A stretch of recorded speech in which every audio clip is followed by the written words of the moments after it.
Hello and happy Wednesday. Today on the Busy Bride podcast, I'm talking to all of my grooms out there. In all the weddings I've photographed over the past 4 years, I have so many tips for how to make your experience the best it can be for both the brides and the grooms. And if you're listening to this and you're getting married to a guy, there's no shame in sharing this episode with him.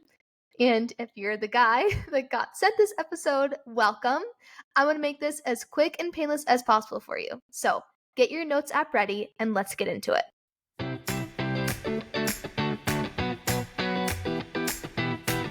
Hello and welcome to the Busy Bride podcast. I'm your host, Gabriella Marie, and I created this podcast to help you research vendors and learn valuable advice as you plan the most special and true to you wedding day of your dreams. Let's get started.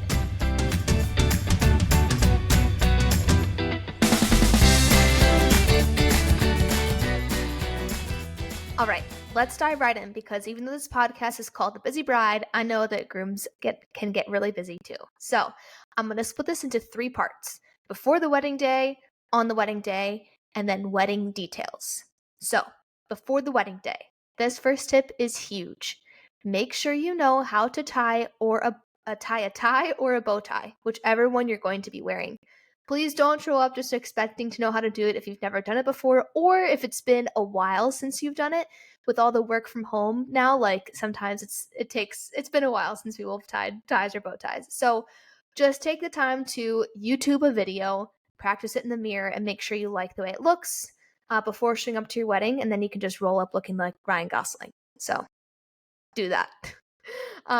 Tip number 2, if you're bringing a bag, make sure you throw an extra stick of deodorant in it the week before the wedding. Like go out and buy an extra stick and throw it in, especially if it's going to be a warmer wedding. But even if not, there's lots of nerves that go on and sometimes people sweat. So it's always good to have that because it's a long day and you want to feel fresh throughout the day.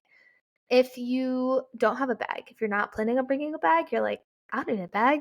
But you're marrying a woman, chances are she will be bringing a bag full of necessities. So throw an extra stick of deodorant in there because that'll definitely be making it to the wedding. So in any way you can, just make sure you're bringing some extra deodorant and not the one that you currently use because you want that to stay where you need it for the regular day-to-day use. Okay, so those are the 2 tips for before the wedding day. Like I said, I'm keeping this real quick. Now, on the wedding day, make sure you know the timeline for the day. So as a wedding photographer, I always create a wedding timeline so the couple knows how the day is going to flow. And on that timeline, there will be a start time for getting ready photos with the groomsmen. Make sure that you and your groomsmen are showered and mostly dressed, like you're wearing pants and a shirt, kind of mostly dressed. Like you don't need to have like full suit, tie, everything boutonniere fully on, but like your pants and your dress shirt are on at least. So make sure you're showered and dressed, mostly dressed, before the start time. Because it's really awkward when your photographer shows up to take pictures and you're like, ooh, I still gotta shower. Or like half your groomsmen are like, yeah, we still have to shower. So you can just avoid that entirely just by being showered and dressed on time. And you can be hard on your guys the day of because it's your wedding day and you're allowed to do that. So that's the first tip for the wedding day itself. The second tip for the wedding day itself: fun socks. Wear fun socks because why not? Don't wear boring socks, wear fun socks. Unless you're doing the no sock thing with your dress shoes, then you can skip this tip. But fun socks is like a really cool and low cost way to infuse your personality into the wedding day. And it's also a fun thing to gift your groomsmen, which, speaking of, let's get into wedding details. The third part of the episode. Told you this would be quick. We're rolling through it. I hope you're taking notes. Groomsmen gifts. First tip for wedding details: groomsmen gifts. You probably know about this, but I don't know if you started thinking about what to gift your groomsmen. So here's a list of fun things that you can gift your groomsmen. Number 1, fun socks or personalized socks.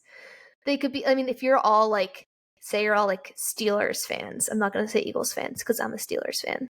Go Steelers. But you can do like all Steelers socks.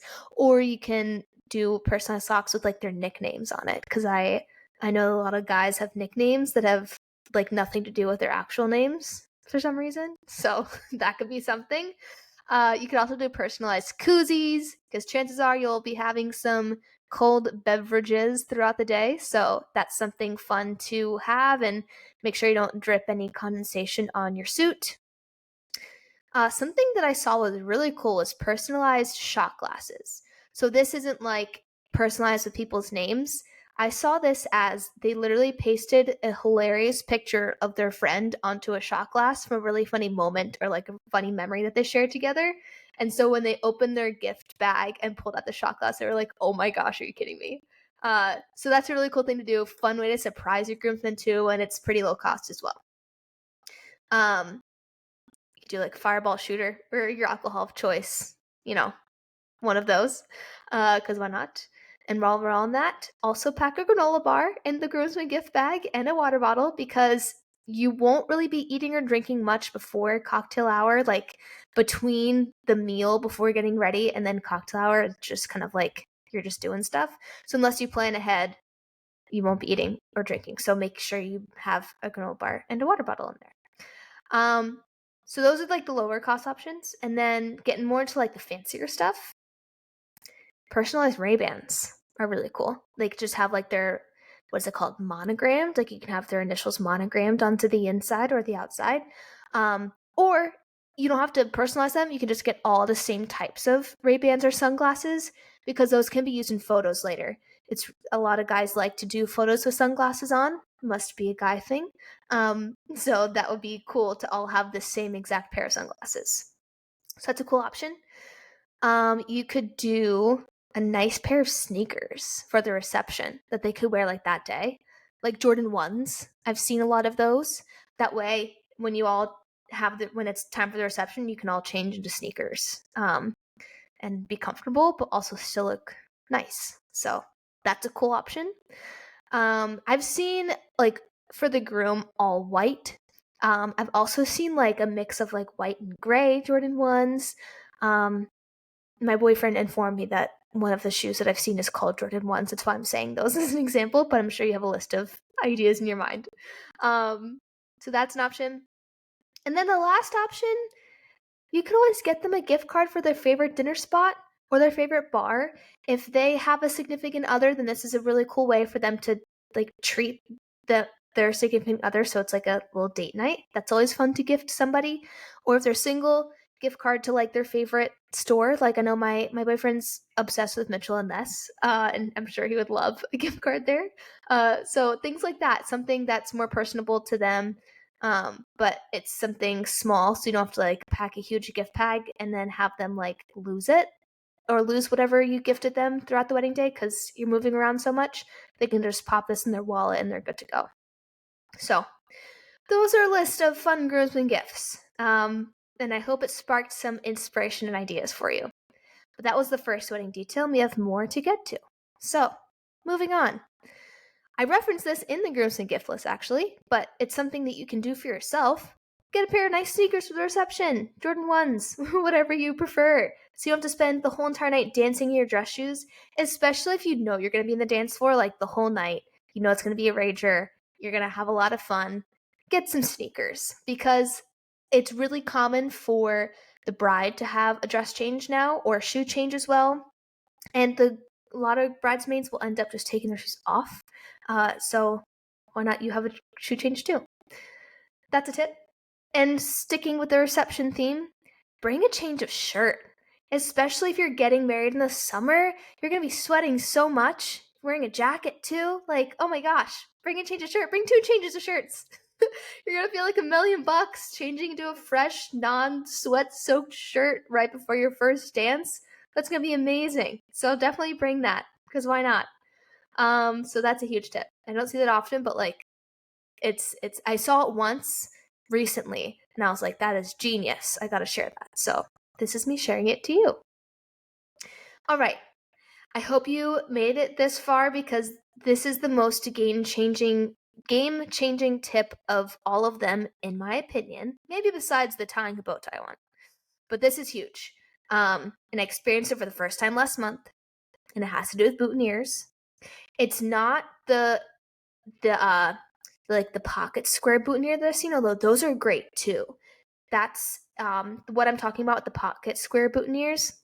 Instead of using that little like handkerchief to put in the pocket square, you or the florist will stick flowers into like a plastic square, and then you stick that into your pocket square so the flowers just kind of slide in. It's really quick and easy. That is a really cool idea. However, this what I saw here was really, really cool, and I had never ever seen it before. But it's the way to get around like the regular boutonniere with the pins that kind of like might stick you in the chest, and you don't want that. Um, are you ready for it? Magnetic boutonnieres. Oh, are you like, yeah, it's crazy. It's amazing. Magnetic boutonnieres. I'm just shook. I like this is amazing to me. It's genius. It's so simple. It makes so much sense. Because with a regular boutonniere, when I shoot weddings and I'm photographing the groomsmen, I will usually be the one to put the boutonnieres on because nobody knows how to do it. It's also, you can't put it on yourself because you have to use these pins and like angle them a certain way, and it's really hard to do that backwards on your lapel. So you gotta have somebody else to do it, and then it's always like a last minute thing, like, oh wait, the ceremony's about to start. Hold on, we need our boutonnieres in, and it's just like chaotic. But if you have magnetic boutonnieres, you just pop that sucker right on. Super easy. Magnet. Boom, take the magnet apart, put it where you want it, snap the back on, you're done. Easy. Magnetic boutonnieres. Tell your florist or ask for it. Say, hey, do you do magnetic boutonnieres? If so, can we please have them? Genius. If you can't tell, I'm a big fan. So that is a wrap. That's it. That's all. I hope you learned something in this episode. That's always my goal with these episodes, is that you learn something and you come away feeling more prepared for your wedding day, and feeling just confident and like you're just kind of the best day ever, because you are. So if you did learn something, share it with your friend getting married soon so they can also share in the goodness and learn things and feel more prepared for the wedding day. So thanks so much for listening. I appreciate your time so much. Now go hug your person, and I will see you next Wednesday.